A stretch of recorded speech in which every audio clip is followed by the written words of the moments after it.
Meaningful engagement means, are you bringing people in so that the data they hold in their stories, their experience, and their lives makes it to the conversation before too many things have happened to do anything about it? I'm Carolyn Parrs, communicator, coach, and host of Just Power, a podcast about creating a clean energy future without leaving anyone behind. Join me as we explore the technologies, policies, and human stories that can make clean energy not just sustainable for our planet, but accessible for everyone. Welcome to Just Power. Today we're focusing on something that is near and dear to me and sits at the very heart of energy justice and equity, and that's meaningful engagement. Now, it might sound like political jargon, but as you'll hear from the extraordinary voices that are in this episode, it actually represents something profoundly transformative. It's the difference between doing something to communities versus doing something with them.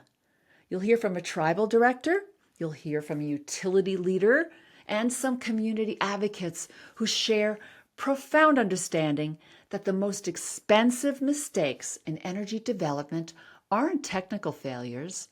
They're the failures of relationships. The projects that collapse because critical community knowledge was ignored. Investments that became stranded because local voices weren't heard.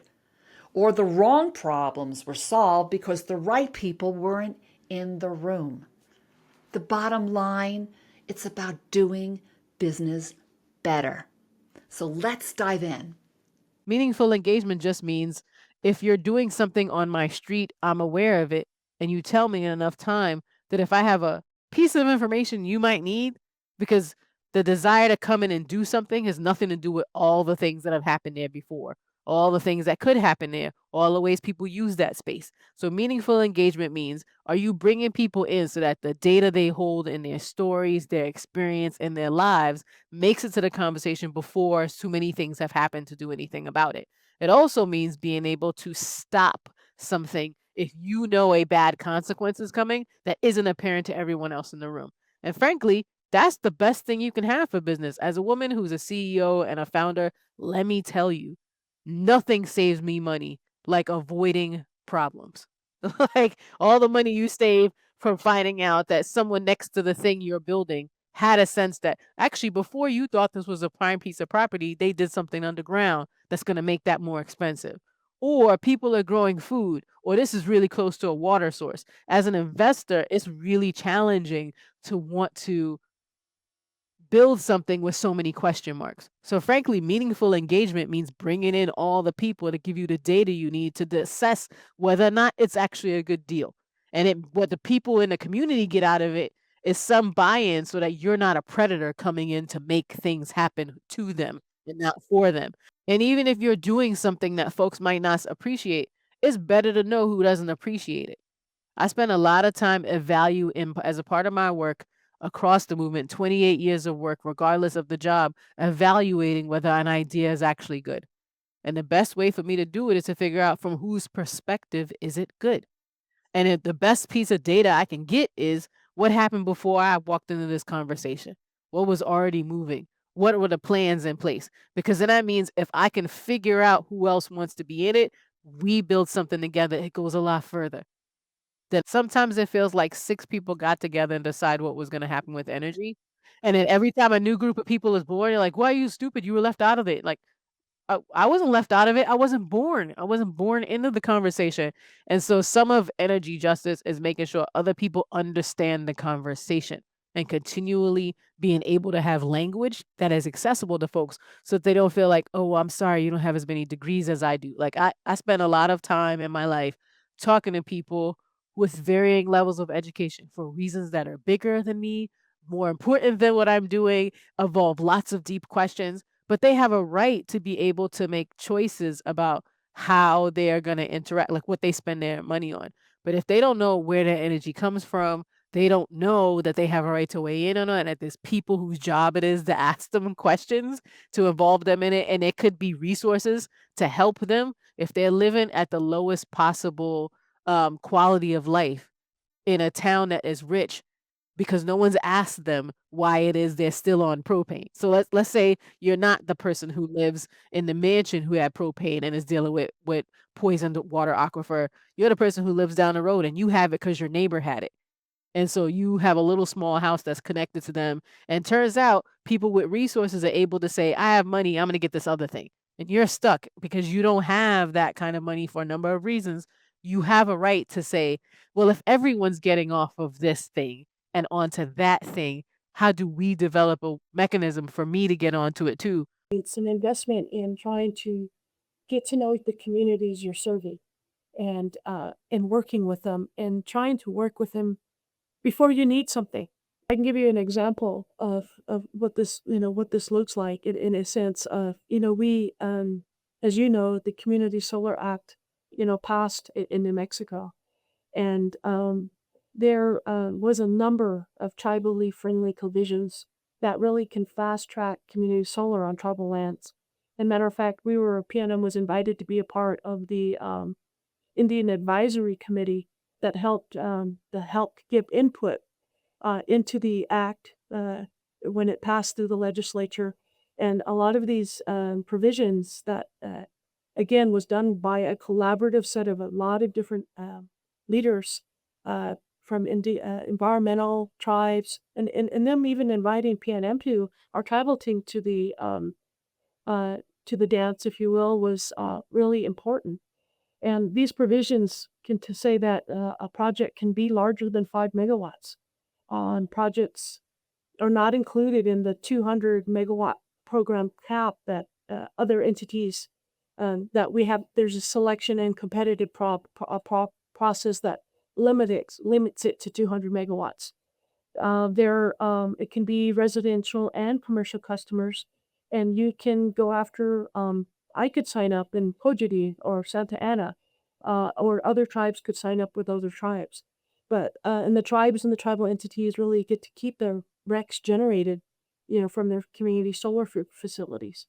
And we thought once, the act passed that there would just be an avalanche of our Pueblo customers coming forward to implement community solar. But here was the issue. Tribes were being inundated with communities with solar developers as often as 2 to 3 times a week, and not understanding some of the key elements that you need to have in order to build those consistent relationships, understanding the community needs, engaging with tribal leadership, really getting down to the core of addressing their affordable energy solutions or their needs. And do you understand the tribe's governance, whether leaders are elected or appointed? If they have a traditional form of government or a constitutional form of government? Um, does the tribe even have an energy policy? Because you're going to have varied opinions on renewable energy projects on their lands. Uh, and are you emphasizing what's in it for the tribe? What happened, started to happen is, again, our customer tribes, turned around to and ask some assistance from our office, which really uh, is just we're just proud of, is what I could say, because we feel like we've established that credibility. We feel like we are their trusted energy partner. Um, and here's the thing: we couldn't recommend one developer over another. We're not allowed to do something like that. But we can, ask the tribe to ask, number one, what do you want out of it?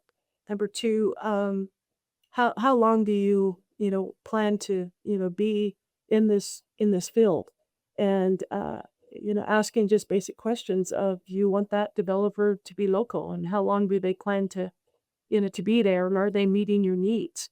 And to the point where some of our tribes asked us to sit in their meetings when a developer was trying to make a pitch, and again, not to say, hey, we're not allowed to do that. We have to be very objective. But it was really just listening in and advising tribal leadership from at least the perspective of PNM, because we're here to work with the tribe, and certainly the developer once the tribe chooses that, and making sure that the developer, the tribe, understands The smart ones know that, you need your energy company involved in any major, project you're doing. Having us early and having us at the table, giving that and you knowing the process is really key to a successful, partnership. I think about centering equity in the work that we're doing, and that requires us to acknowledge and account for whatever starting line disparities that exist for those customers. And I always say, start by examining the relationship that you have with your community. I think about it like a bank account, right? And you can't make withdrawals from a bank account that you haven't deposited into. I mean, you can, but you're gonna be overdrawn, right? And so I think about, like, are you showing up in your community to inform only? Meaning, "Hey, we have a rate case, and now we're here to tell you about it."